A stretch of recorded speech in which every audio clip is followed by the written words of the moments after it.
The US Air Force calls this a technological breakthrough. I call it a trillion-dollar lie. The F-117 Nighthawk wasn't a combat aircraft. It was a calculation error that we forced to fly. It is an engineering abomination so contrary to the laws of physics that even nature itself refused to recognize its existence. Today, the myth of the Nighthawk's invincibility dies. Prepare to meet the monster that was never supposed to leave the paper, let alone the hangar.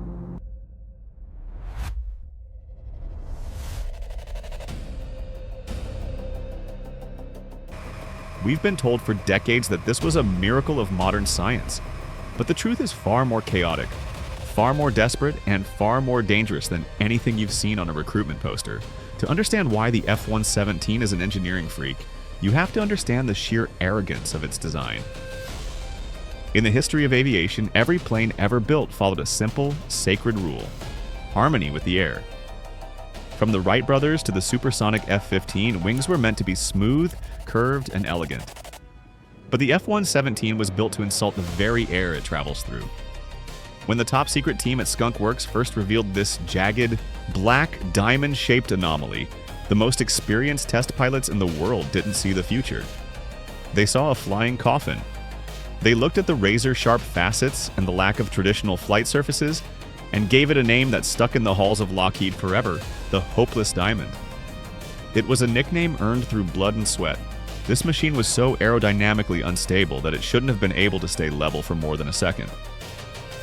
Without the intervention of 4 independent digital computers fighting every microsecond to correct its path, the Nighthawk would simply tumble out of the sky like a falling brick.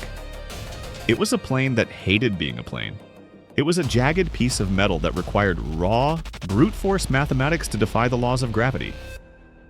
This wasn't flight in the traditional sense. It was a high-stakes battle between software and a shape that physics rejected. But why build something so fundamentally broken? Because the Pentagon was terrified. During the Cold War, Soviet radar was becoming an impenetrable wall. The only way to punch through was to become a ghost. In the late 70s, computer power wasn't advanced enough to calculate radar reflections off curved surfaces. That math was too complex for the processors of the time. So, the engineers at Skunk Works made a brutal compromise. They used flat, jagged panels to deflect radar waves away from the source and into the abyss. They traded performance for invisibility. They traded the soul of an aircraft for the cold, hard edges of a mathematical anomaly. And here is the dirty secret that makes this futuristic marvel a Frankenstein's monster. It was stitched together from the scrap heap of the Air Force. While the public was led to believe this was alien technology, the F-117 was actually a lethal patchwork beast born from financial desperation. The landing gear was ripped from an A-10 Thunderbolt II. The flight controls and the brain were scavenged and rewired from the F-16 Fighting Falcon. The engines? Non-afterburning versions of the turbofans found in the F-18 Hornet. Even the environmental systems and cockpit components were scavenged from the F-15 and the B-52. The U.S. didn't win the stealth race because they had perfect technology. They won because they were desperate enough to stitch together a monster from the remains of the past.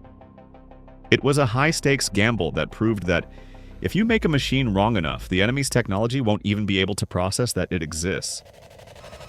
It was the ultimate black project, a shadow in the budget that transformed 1970s scrap into a 1990s predator. The most visceral proof that this machine was an affront to nature? The bats. This isn't just a military legend, it's a biological reality. At the high-security test sites in Tonopah, technicians would arrive at the hangars in the early morning to find dead bats scattered around the F-117s. These bats, the masters of natural sonar, weren't attracted to the plane. They simply couldn't see it. Their echolocation waves were swallowed by the same jagged, facet-filled design that defeated the most advanced Soviet radars. To the natural world, the F-117 was a void, a hole in reality. It was a freak of engineering so absolute that it existed outside the biological rules of this planet. For years, the Air Force maintained a cult of silence around this machine. Pilots were forced into a life of shadows, flying only at night in the Nevada desert, isolated from their families and the rest of the military. They were the bandits, operating a machine that technically didn't exist. They flew in total radio silence, relying on pre-programmed navigation because even a single transmission could turn their invisible ghost into a target. They were trapped in a black box, sitting on top of a volatile mix of toxic radar-absorbent materials and unstable aerodynamics. Waiting for a war that would prove their aberration was actually the ultimate weapon. The F-117 Nighthawk was a lie that the Air Force sold as a miracle. It was an impossible monster that proved that in the new age of warfare, being good was less important than being unseen. It was the jagged, primitive ancestor of every ghost we've put in the sky since. But before it became a legend in the Gulf War, it had to survive its own birth. A process of madness, secrecy, and engineering that should have failed. Now, let's talk about the night the world realized that war would never be fair again. January 17th, 1991, Baghdad. This wasn't just a city, it was the most heavily defended fortress on the planet outside of Moscow. It was wrapped in a digital web of Soviet-made integrated air defense systems, thousands of surface-to-air missiles, and an iron wall of anti-aircraft cannons. The Iraqi military believed their sky was impenetrable. They were wrong. Because while their radar operators were staring at blank screens, a fleet of jagged black shadows was already hovering directly over their command centers. This is the birth of technological injustice. The F-117 didn't just evade detection, it humiliated the very concept of defense. It was a sniper in a room full of blind men, selecting targets with a cold, mathematical indifference. This wasn't a battle, it was a systematic execution. The Nighthawk proved that in the age of stealth, bravery is irrelevant if you can't even see the monster that is about to kill you. But to achieve this God mode, the United States had to build a machine that was a nightmare to keep in the air. Because here is the brutal truth about the Nighthawk's engineering. It is a lifting body that hates to fly. In traditional aviation, lift is a beautiful curved dance with the air. But the F-117 has no curves. It is a series of flat, jagged facets that create massive amounts of drag and turbulence. To the air itself, this plane is an insult.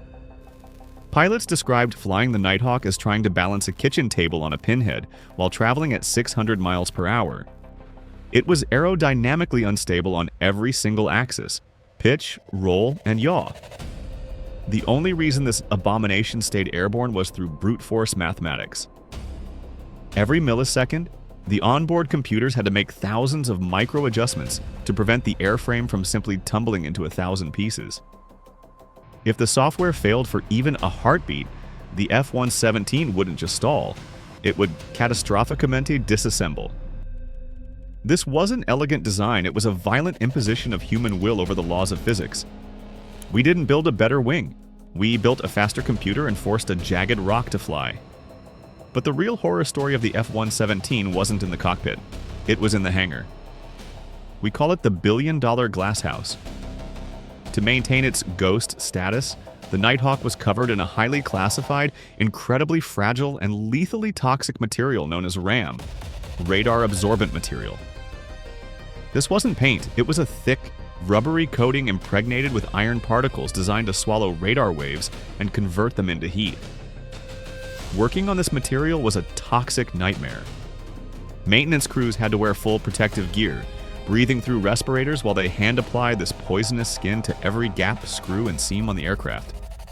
A single loose screw, a tiny scratch, or a gap in the tape the size of a coin would turn this invisible predator into a bright, glowing beacon on the enemy's radar. The Nighthawk was lethal, but it was also a diva of engineering. It required over 30 hours of maintenance for every single hour of flight. It was a machine that traded everything: speed, agility, and even the safety of its ground crews for the single, terrifying advantage of being untouchable. In the first 24 hours of Desert Storm, the F-117 fleet made up only 2.5% of the total coalition aircraft. Yet, they were responsible for striking over 40% of the strategic targets. This is the absolute monster in action. It proved that in the future of mechanized warfare, mass and numbers were dead. The era of the system architect had begun. The US proved that they could be anywhere at any time, and there was absolutely nothing you could do to stop it. They weren't just winning a war, they were demonstrating a level of technological dominance that left the rest of the world paralyzed with fear. But as the Americans grew drunk on their own invincibility, they forgot the most important rule of the monster era. Even a ghost can be seen if you look at it from the right angle. As the Nighthawk cemented its legacy as the ultimate predator, a small, observant missile battery in Serbia was about to prove that even a billion-dollar abomination has a pulse, and it can be stopped. Every monster has a weakness. For the F-117, it wasn't a faster interceptor or a more advanced radar. It was complacency. In 1999, over the skies of Serbia, the impossible monster finally bled. A Soviet-era S-125 Neva missile battery, technology that should have been obsolete decades ago, did what the world thought was impossible. It brought down a Nighthawk. But if you think this was a failure of stealth technology, you've been lied to. The machine didn't fail. The humans did. The US military had become so arrogant in their God mode that they started flying the same predictable routes, night after night, over the same hostile territory. They grew lazy, they grew comfortable, and the Serbian commander Zoltan Dani was a master of observation. He knew that even a ghost has to open its doors to kill.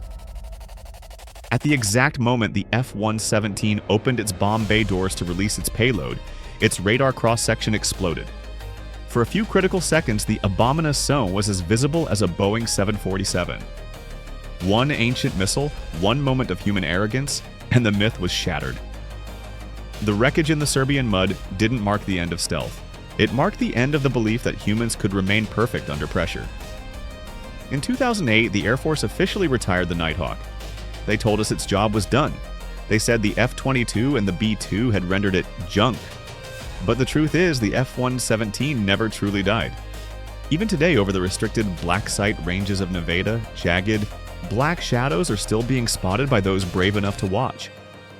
The Pentagon calls them test platforms. I call them the Immortals. The F-117 was the first time we looked at a pilot and decided that his survival was less important than the mission's invisibility. It was the pioneer of the zero-human era, the jagged, primitive ancestor of the monsters we are building now. The legacy of the Nighthawk isn't found in a museum. It's found in the DNA of every silent predator flying today. It proved that if you want to own the sky, you have to build something the air hates. You have to build a machine that exists in the zero zone of detection. But the Nighthawk was just the beginning. It was the prototype for a future where war is no longer a human struggle, but a mathematical certainty. Machines like the NGAD, which we discussed before, are the direct evolution of this Frankenstein philosophy. They are faster, they are smarter, and they have finally removed the most volatile component from the cockpit, the pilot. The era of the F-117 was the era of the invisible man. The era we are entering now is the era of the invisible machine.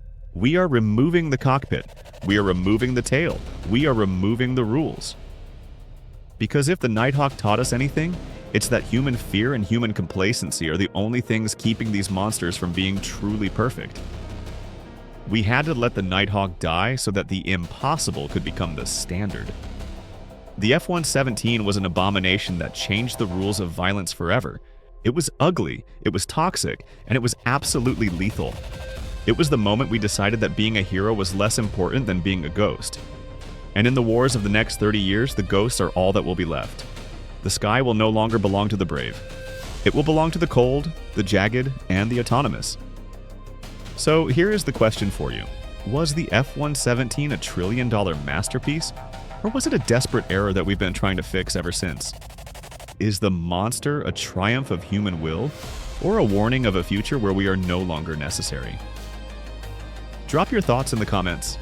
I want to see if you are Team Pilot or Team Ghost. If you're ready for the truth about the machines that are redefining our reality, smash that like button and subscribe. The F-117 is officially junk, but its ghost is just getting started. Out.